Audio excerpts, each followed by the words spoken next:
जय हिंद दोस्तों, नमस्कार। अभी की सबसे बड़ी खबर आ रही है जहां पर कश्मीरियों ने एंट्री पॉइंट कर दिए ब्लॉक, पाकिस्तान से कट गया पीओके। जी हां दोस्तों, मुजफ्फराबाद, रावलकोट और कोटली में हुआ भारी बवाल। बताएंगे दोस्तों कैसे पीओके अपने आप पाकिस्तान से कट करके भारत में शामिल होगा, वो भी बिना युद्ध के। बताएंगे भारत की ये बात कैसे इस खबर से सच हो रही है। दोस्तों पाकिस्तान अधिकृत कश्मीर के लोगों ने पाकिस्तान से काट दिया पीओके को। जी हाँ दोस्तों, बहुत बड़ी खबर निकलकर सामने आ रही है पीओके से। जी हाँ, शहबाज और मुनीर के पैरों तले खिसकी जमीन। साथ ही साथ आपको बताएंगे जैसा ही पीओके पर पूरे पाकिस्तानियों का गया ध्यान, शहबाज मुनीर का गया ध्यान, कि तभी दोस्तों पाकिस्तान के बलूचिस्तान प्रांत की राजधानी में बहुत बड़ा पैरामिलिट्री फोर्स फ्रंटियर कॉर्प्स के हेडक्वार्टर के पास फिदायनी धमाका कर दिया गया। बताएंगे कैसे पाकिस्तान के हुक्मरानों को उनकी किए की सजा उनको मिल रही है। दोस्तों अब वो पीओके पर ध्यान दे या फिर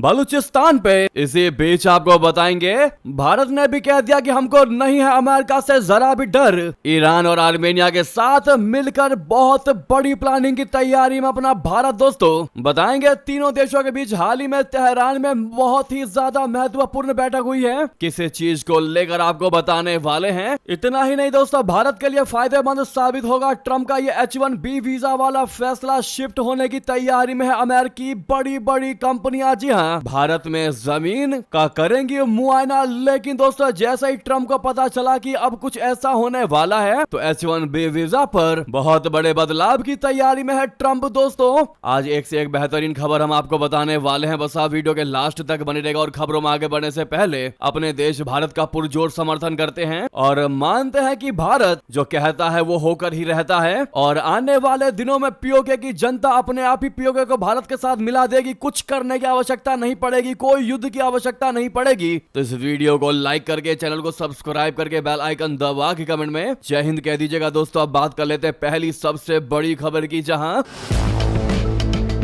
पाकिस्तान के कब्जे वाले कश्मीर बोले तो पीओके में आज मंगलवार को दूसरे दिन भी बाजार बंद और लोग सड़कों पर इकट्ठा होकर पाकिस्तानी सरकार के खिलाफ प्रदर्शन कर रहे हैं। सोमवार को पाकिस्तान समर्थित संगठन और पैरामिलिट्री फोर्स ने कश्मीरियों पर गोलीबारी की थी, जिसमें 2 लोगों की मौत हो गई थी। इसी कारण आज कश्मीरियों ने पाकिस्तान के पंजाब और खैबर पख्तूनख्वा प्रांत को पीओके से जोड़ने वाली सड़कों को पीओके के एंट्री पॉइंट पर ही ब्लॉक कर दिया है। पीओके की जनता ने कह दिया कि जब तक हमारी मांगे नहीं मानी जाएंगी, ये ब्लॉकेज नहीं हटाया जाएगा और हम पाकिस्तान से तब तक नहीं जुड़ेंगे। मीडिया के पास मौजूद तस्वीरों में साफ साफ देखा जा सकता है कि कश्मीरियों ने कोहला एंट्री पॉइंट, जो पाकिस्तानी पंजाब के मूरी शहर और खैबर पख्तूनख्वा के अबोटाबाद को मुजफ्फराबाद से जोड़ता है, उसे बड़े बड़े पत्थरों और कंटेनर की मदद से पूरे तरीके से ब्लॉक कर दिया है, जिससे पाकिस्तान के अन्य हिस्से का कोई भी बाहरी व्यक्ति पाकिस्तानी कब्जे वाले कश्मीर में प्रवेश न कर पाए।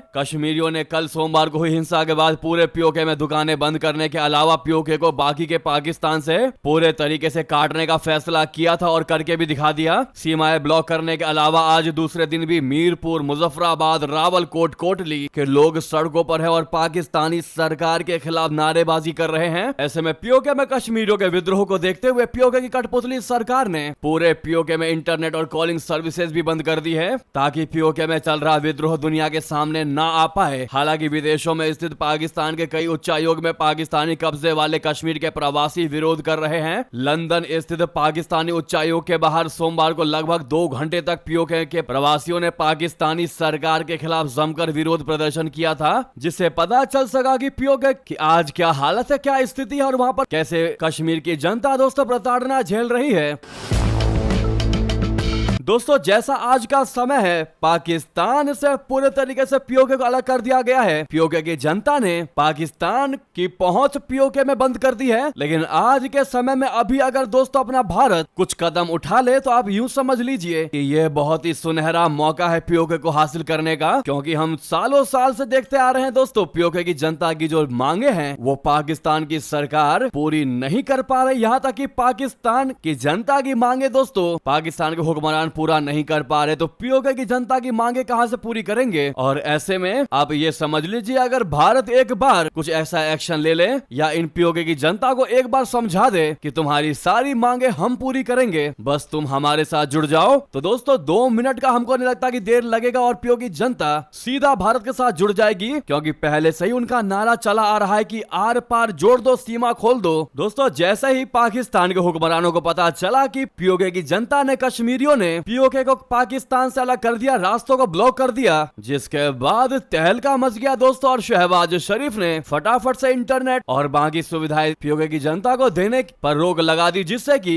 ये खबर हम भारत तक ना पहुंच सके या दूसरे देशों तक ना पहुंच सके। ऐसे में आपकी क्या राय है दोस्तों? क्या आपको नहीं लगता कि लोहा गर्म है, हथौड़ा मार देना चाहिए? अपने भारत को अपनी राय जरूर दीजिएगा दोस्तों। लेकिन राजनाथ सिंह जी की वो बात जरूर सच होगी जो उन्होंने कहा था कि हमको युद्ध करने की भी आवश्यकता नहीं पड़ेगी, अपने आप पीओके के लोग भारत से जुड़ जाएंगे। और वाकई में वैसा ही धीरे धीरे होता दिखाई दे रहा है दोस्तों। बहुत बड़ी खबर थी, आपको बताना बहुत जरूरी था, लेकिन आपसे रिक्वेस्ट है जितना ज्यादा आज हो सके इस वीडियो को शेयर करिएगा, जहां पर भी आपका ग्रुप हो, व्हाट्सएप, फेसबुक, एक्स पर शेयर अवश्य करिएगा दोस्तों। लेकिन सबसे पहले पीओके को हासिल करने के लिए लाइक का बटन लेकिन दबा दीजिएगा, अभी तक लाइक नहीं किया है तो। आपको बता दे, पीओके की जनता की मांग ना पूरी कर पाने पर अपनी नाकामी को छिपाने के लिए पाकिस्तान के हुक्मरान शहबाज शरीफ बाहरी देशों पर ही ठीकड़ा फोड़ दिया। हालांकि उनका इशारा कहां था सबको पता है, बस उन्होंने नाम नहीं लिया, लेकिन अपनी नाकामी को छिपाने के लिए उन्होंने कह दिया कि पीओके की जनता को और कुछ ग्रुप्स को पाकिस्तान के खिलाफ भड़काने के लिए बाहर से फंडिंग की जा रही है। आप समझ गए होंगे दोस्तों वो किसकी तरफ इशारा करना चाह रहे थे कि पीओके के ग्रुप्स को कौन फंडिंग कर रहा है ताकि पाकिस्तान में तहलका मचाया जा सके। साथ ही साथ सबसे बड़ी खबर की बात करते हैं इसी से जुड़ी, जहां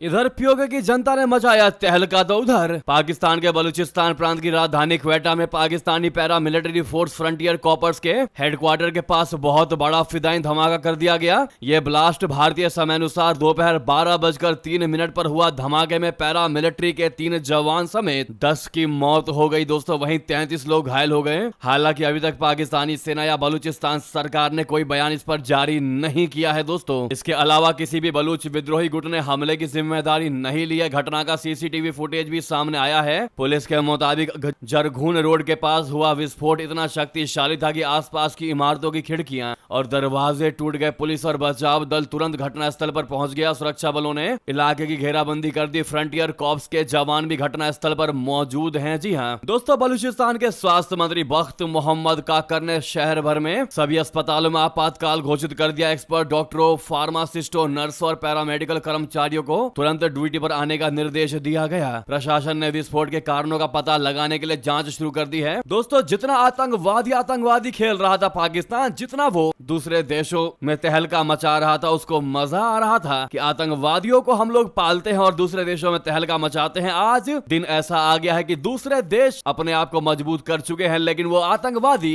अब दूसरे देशों में तहलका तो नहीं मचा पाते, लेकिन करे तो करे क्या, आतंकवादी नस्ल है तो वो कहीं ना कहीं तो तहलका मचाएगी ही दोस्तों। तो अब वो पाकिस्तान में ही पाकिस्तान के लोगों पर, पैरामिलिट्री फोर्सेस पर, पाकिस्तान की पुलिस पर जहां तहां दोस्तों बमों से फिदायनी हमला, आईईडी ब्लास्ट हर तरीके से तहस नहस कर रही है। जी हाँ, आप कुछ इसको ऐसे समझ सकते हैं कि पूरी दुनिया में हर एक देश विकास कर सकता है, लेकिन पाकिस्तान कभी भूल कर भी विकास नहीं कर पाएगा। जी हाँ, इस मुद्दे पर आपकी जो भी निजी राय हो दोस्तों जरूर कमेंट में लिखकर बताएगा। नेक्स्ट खबर की बात कर लेते हैं, जहां भारत, ईरान और आर्मेनिया के बीच एक महत्वपूर्ण साझेदारी आकार ले रही है जो क्षेत्रीय व्यापार को नया आयाम दे सकती है। तीनों देशों ने साझा परिवहन नेटवर्क के इर्द गिर्द अपने सहयोग को आकार देना शुरू कर दिया है। हाल के वर्षों में तीनों देशों ने इस दिशा में त्रिपक्षीय वार्ताएं शुरू की थी, जो अब वास्तविकता की तरफ बढ़ रही है। इसी सितंबर महीने में तीनों के बीच तेहरान में तीसरे दौर की बातचीत हुई, जिसमें क्षेत्रीय संपर्क और पारस्परिक हित के क्षेत्रों में सहयोग को मजबूत करने पर जोर दिया गया। इस बैठक का प्रमुख उद्देश्य व्यापार संबंधों को मजबूत करने के लिए परिवहन नेटवर्क तैयार करना था। तीनों पक्षों ने अंतर्राष्ट्रीय दक्षिण उत्तर दक्षिण परिवहन गलियारा यानी आईएनएसटीसी और आर्मेनिया के शांति का चौराहा जैसी परियोजनाओं को बढ़ाने के महत्व पर जोर दिया। आईएनएसटीसी भारत को ईरान के रास्ते रशिया और यूरोप से जोड़ने वाली एक दीर्घकालिक पहल है। इन परियोजनाओं को व्यापार बढ़ाने, पहुंच मार्गों में सुधार और क्षेत्र में आर्थिक विकास के नए अवसर पैदा करने के लिए महत्वपूर्ण माना जा रहा है। दोस्तों इस बैठक में ईरान के बंदरगाह और समुद्री संगठन, रेलवे, केंद्रीय केंद्रीय बैंक और कृषि मंत्रालय के अधिकारी भी शामिल हुए। इस बैठक में ठोस क्षेत्रीय समझौतों की ओर बढ़ने के इरादों पर जोर दिया गया।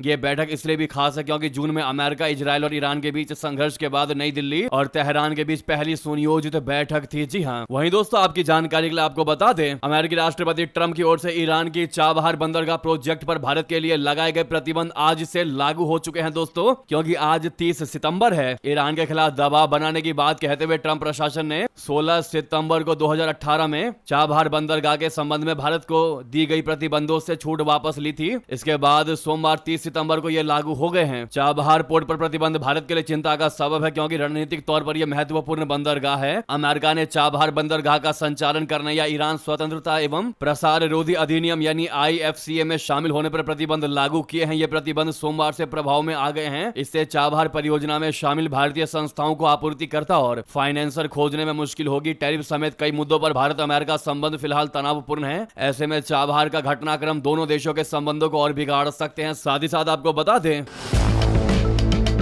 भारत के लिए फायदेमंद साबित होगा ट्रंप का यह बड़ा फैसला। दोस्तों, शिफ्ट होने की तैयारी में है अमेरिकी कंपनियां। जी हां, अमेरिकी राष्ट्रपति ट्रंप ने हाल ही में H-1B वीजा फीस में भारी बढ़ोतरी का फैसला लिया था, जिसका सीधा असर भारतीयों पर पड़ा है क्योंकि अमेरिका में H-1B वीजा होल्डर्स में 70% से भी ज्यादा भारतीय हैं। लेकिन अब इंडस्ट्री एक्सपर्ट्स और अर्थशास्त्रियों का कहना है कि राष्ट्रपति ट्रंप के इस फैसले से सीधे तौर पर भारत को फायदा होने वाला है। एक्सपर्ट्स के मुताबिक H-1B वीजा फीस में भारी बढ़ोतरी के बाद अमेरिकी कंपनियां अपने ऑफशोरिंग ऑपरेशंस यानी विदेशी परिचालन के लिए भारत की ओर तेजी से रुख कर रही हैं और देश में स्थित ग्लोबल कैपेसिटी सेंटर्स यानी GCC का फायदा उठा रही हैं। राइटर्स की रिपोर्ट के मुताबिक दुनिया के आधे से ज्यादा GCC सेंटर्स की मेजबानी करने वाला भारत AI और ड्रग डिस्कवरी जैसे हाई वैल्यू टास्क के हब के रूप में विकसित हो रहा है। अमेरिकी राष्ट्रपति ट्रंप ने इस महीने की शुरुआत में एक कार्यकारी आदेश पर हस्ताक्षर किए और विदेश के आए से आए स्किल्ड लेबर्स के लिए नए H-1B आवेदनों पर $1 लाख की फीस लगाई। ये पिछली फीस से करीब 70 गुना ज्यादा है जो $1,500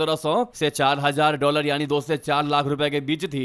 आपको बता दें, समाचार एजेंसी राइटर्स की रिपोर्ट के मुताबिक दुनिया की 5वीं सबसे बड़ी अर्थव्यवस्था यानी भारत में 1700 GCC है जो वैश्विक संख्या का आधे से ज्यादा है। यह अपने टेक सपोर्ट में आगे बढ़कर लग्जरी कार डैशबोर्ड के डिजाइन से लेकर ड्रग डिस्कवरी तक के सेक्टर में हाई वैल्यू वाले इनोवेशन का सेंटर बन चुके हैं। ऐसे में राइटर्स ने रोहन लोबोवो के हवाले से बताया है कि GCC को इस वक्त के लिए विशेष तौर पर तैयार किया गया है। वे एक इन हाउस इंजन के रूप में काम करते हैं। उन्होंने कहा कि कई अमेरिकी कंपनियां पहले से ही अपने वर्क फोर्स की आवश्यकताओं को फिर से आकलन कर रही हैं और भारत में शिफ्ट करने की योजना बना रही है। जी हां दोस्तों, आपको बता दें, जैसे ही हर तरीके से और हर तरफ से अमेरिका को समर्थन नहीं मिल रहा है दोस्तों, हर कोई अमेरिका के इस फैसले का विरोध कर रहे हैं, जिसके बाद ट्रंप को तगड़ा झटका लगा है और आनन फानन में अब जो बड़ी खबर निकल कर ये सामने आ रही है